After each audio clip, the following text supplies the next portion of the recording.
Sveiki, aš esu Viktorija. Sveiki, aš esu Rokas. Šiandien jums parodysime, kaip žaisti sukčių voratinklį. Šio žaidimo sukūrimą inicijavo Lietuvos banko finansinio raštingumo centras. Tai unikali priemonė žaisti ir kartu mokytis. Kokiu būdu veikia finansiniai sukčiai, kad galėtume pergudrauti juos pačius. Neatiduoti jiems savo pinigų ar asmeninių duomenų. Sukčių voratinklis yra komandinis stalo žaidimas. Jį žaisdami žaidėjai turi suvaldyti finansinių sukčiavimų plitimą Lietuvoje. Žaidėjai tai galės padaryti įsikūniję į 8 personažus.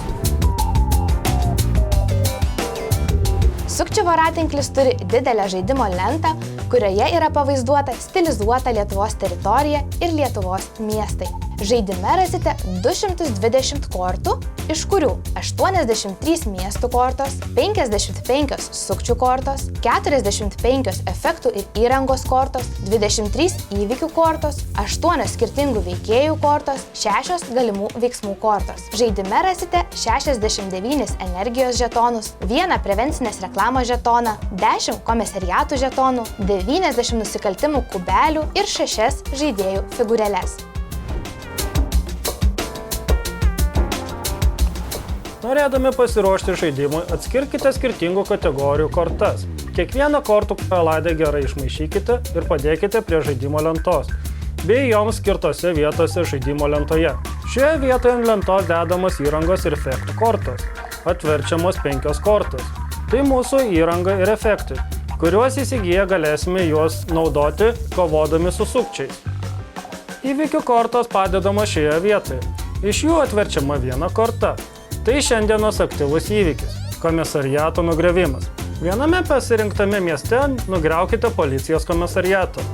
Mums pasisekė, nes kol kas dar neturime pastatyti ne vieno komisariato. Miestų ir nusikaltimų kortos padedamos visiems patogioje vietoje, šalia lentos. Atverčiamų miestų ir nusikaltimų kortų kiekis priklauso nuo žaidėjų skaičiaus. Atverskite tiek kortų, kiek nurodyta lentelėje. Mes žaisime dviese, todėl atverčiame 4 miestų kortas ir 4 nusikaltimų kortas. Miestų kortos nurodo, kokiame mieste vyksta nusikaltimai, o nusikaltimų kortelėse kokie nusikaltimai. Mūsų atveju atsivertė Šalčininkai, Molėtai, Kaunas ir Klaipėda. Šalčininkuose siaučia sukčius vulgaris, kuris socialiniuose tinkluose, prisistatydamas gydytoju, siūlosi už nedidelį mokestį pasirūpinti, kad laukiantis ilgose eilėse pas gydytoją būtų išregistruoti pirmumo tvarka. Reikia jį pagauti, kad jis daugiau neapgaudinėtų patiklių žmonių. Mieste ir besiribojančiame mieste padėkime po 1 geltoną kubelį. Molėtuose vyksta romantinis sukčiavimas. Vaikinas per pažinčių programėlę suviliojo 5 merginas iš to paties miesto. Visoms prisistatė išgalvotų vardu. Iš kiekvienos pasiskolinęs po 300 eurų dingo. Mieste padėkime 1 raudoną kubelį. Kaune vyksta investicinis sukčiavimas. Mergina savo socialinio tinklo paskyroje pastebėjo savo mėgstamiausią dainininko pasiūlymą investuoti į bitkoinus. Ir nepasidomėjus, ar tai tikras pasiūlymas, pervedė sukčiams 1000 eurų. Mieste padėkite 1 juodą kubelį. Klaipėdoje veikia pinigų mulai. Norėdamas susidirbti papildomai vyriškis sutiko į savo banko sąskaitą priimti, išgryninti ir pasiuntinukai gatvėje perduoti 14 000 eurų. Mieste padėkite 1 raudoną kubelį. Komisariatų, energijos ir prevencinės reklamos žetonus bei nusikaltimų kubelius padedama visiems žaidėjams lengvai pasiekiamoje vietoje. Sukčius ir miestus, kuriuose jie veikia, jau žinome. Liko pasirinkti norimus veikėjus, pasidalinti pradinę energiją, kuri nurodyta ant veikėjo kortų dešinio kampo, bei pasiimti po 2 įrangos kortas nuo kaladės viršaus ir padėti savo figūrėlį į tą miestą, kuriame šiuo metu esame. Dabar žaidimui esame pasiruošę.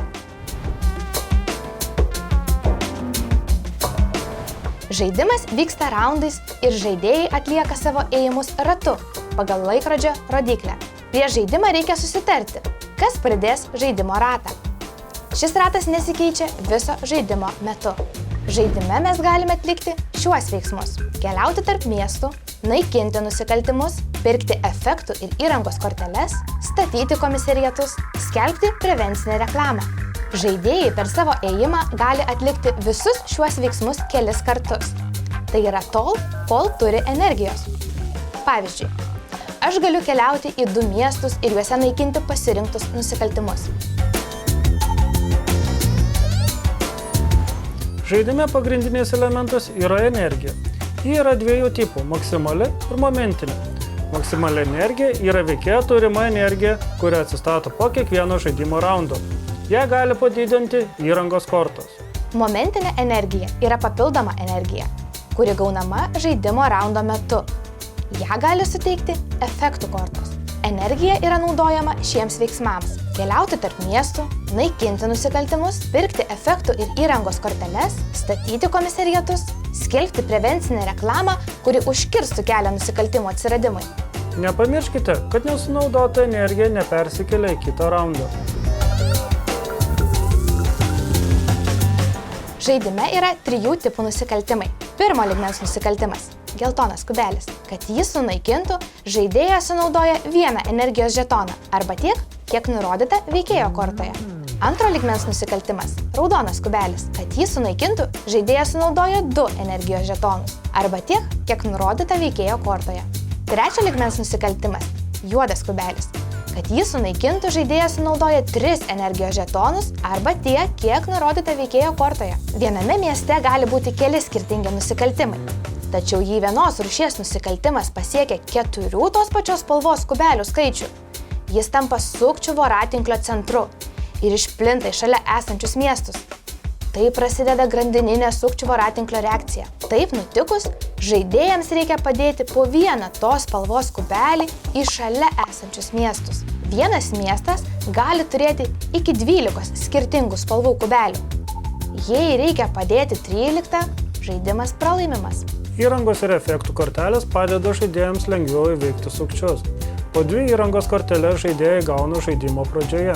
Įrangos kortos pažymėtos žaliu rėmeliu ir lagamino ikona. Jos galioja viso žaidimo metu. Šios kortos pagerina veikėjo sugebėjimus ar padidina turimą maksimalią energiją.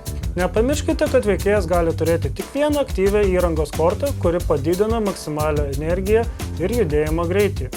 Efektų kortos pažymėtos mėlynu rėmeliu ir stebuklingo buteliuko ikonu. Jos yra vienkartinės. Panaudotą kortą padedame į panaudotų kortų kaladę. Šios kortos suteikia momentinės energijos, padidina judėjimą ar kitaip padeda vienos situacijos metu. Tiek įrangos, tiek efektų kortas galima įsigyti iš ant žaidimo lentos atverstų kortų. Tai yra parduotuvės. Paimti 1 kortą nuo lentos kainuoja 1 energiją. Jei po visų žaidėjų veiksmų paskutinė, 5 korta vis dar yra ant žaidimo lentos, jis sudega ir yra padedama į panaudotų kortų kaladę. Likusios kortos paslenkamos ir atverčiamos trūkstamos naujos. Įsigijus efektų ar įrangų kortas, parduotuvė naujomis kortomis papildoma tik po visų žaidėjų ėjimų. Tai yra naujo raundo pradžioje. Įvykių kortos atverčiamos kiekvieno raundo pradžioje prieš verčiant nusikaltimų ir miestų kortas. Įvykiai gali padėti kovotojams arba jiems pakenkti. Atvertę įvykį perskaitome kortoje nurodytą sąlygą ir ją įgyvendiname. Gerųjų įvykių kortos yra su oranžiniu rėmeliu, o blogųjų su violetiniu. Komisariatai – tai žetonai, kurie neleidžia mieste atsirasti nusikaltimams. Pastatytas komisariatas neleis atsirasti nusikaltimams tame mieste, kuriame jis įsteigtas. Komisariatas statomas žaidėjo figūrėliai esant pasirinktame mieste. Būtina sąlyga jį pastatyti – mieste negali būti nė vieno nusikaltimo. Kad žaidėjas pastatytų komisariatą, jis turi sunaudoti 3 energijos žetonus. Prevencinės reklamos žetoną galima suaktyvinti, jei žaidėjas turi prevencinės reklamos kortą ir išleidžia 2 arba 3 energijos žetonus. Sunaudojus 2 energijos žetonus, kitame raunde negalės atsirasti 1 lygmens, tai yra geltoni nusikaltimai. Sunaudojus 3 energijos žetonus, kitame raunde negalės atsirasti 2 lygmens, tai yra raudoni nusikaltimai. Aktyvų prevencinės reklamos žetoną reikia padėti ant žemėlapio tą pusę, kurio lygio nusikaltimus blokuojame. Žinodami, kaip veikia mūsų kortos ir kokiuose miestuose vyksta nusikaltimai, Mums reikia juos sunaikinti. Tai galima padaryti nukeliavę į miestą, kuriame vyksta nusikaltimas ir panaudoję savo turimą energiją. Keliaudami tarp miestų, naudojame energiją. Keliaudami iš vieno miesto į kitą, šalimais esantį miestą, sunaudojame vieną energijos žetoną. Nebent pasirinktas veikėjas turi kitokią sąlygą, nurodytą veikėjo kortoje. Roko generalinis komisaras tarp miestų juda dvigubai lėčiau, todėl keliaudamas iš miesto į kitą miestą sunaudoja 2 energijos žetonus. Mano veikėjas juda dvigubai greičiau, todėl jis, sunaudodamas vieną energijos žetoną, gali pereiti per 2 miestus. Taigi, Rokas keliaudamas iš Vilniaus į Šalčininkus sunaudos 2 energijos žetonus. O aš keliaudama iš Vilniaus iki Molėtų sunaudosiu tik vieną, nes mano veikėjas juda dvigubai greičiau. Kaip atrodo Roko ėjimas? Nukeliauja į Šalčininkus už 2 energijos žetonus ir sunaikina vieną raudoną kubelį už 2 energijos žetonus. Jam liko dar vienas energijos žetonas, todėl jis nusprendžia nusipirkti prevencinės reklamos kortą, tačiau jos negali panaudoti iš karto, nes jam neužtenka energijos. Rokas turi 2 arba tas suspurga kortas, vieną panaudojo, tad kito raundo pradžioje jau turės nebe 5 maksimalios energijos žetonus, o 7. Todėl pradės savo ėjimą su 7 energijos žetonais. Kitą kortą jis norėtų perduoti man, tačiau negali, nes nebeturi energijos. Todėl atėjo mano eilė. Mano veikėjas turi 6 energijos žetonus. Taip pat turiu antrankių kortą ir grandininę ataką. Panaudosiu antrankių kortą ir leisiu savo veikėjui naikinti 1 lygio nusikaltimus – geltonus, nemokamai, o 2 lygio nusikaltimus – raudonus, už 2 energijos žetonus. Ši korta padeda įveikti mano veikėjo silpnybę. Nukeliauju iki Molėtų už 1 energijos žetoną. Sunaikinu 2 lygio nusikaltimą už 2 energijos žetonus. Ir nusiperku prevencinės reklamos kortą už 1 energijos žetoną. Aš dar turiu 2 energijos žetonus, todėl nusprendžiu panaudoti prevencinę reklamą už 2 energijos žetonus, tikėdamasi, kad kitame raunde bus daug 1 lygio, tai yra geltonų, nusikaltimų. Drauge su Roku išnaudojame visą veikėjų turėtą energiją. Prasideda kitas raundas. Atverčiame įvykį ir įgyvendiname jame nurodytą sąlygą. Traukiame 4 miestų kortas ir 4 nusikaltimų kortas. Mums pasisekė. 2 nusikaltimų kortos yra 1 lygmens ir šie nusikaltimai negali įvykti dėl prevencinės reklamos. Padedame nusikaltimų kubelius ant miestų, kuriuose jie įvyksta. Papildome įrangos ir efektų kortų pasirinkimą parduotuvėje ir atstatome veikėjų energiją.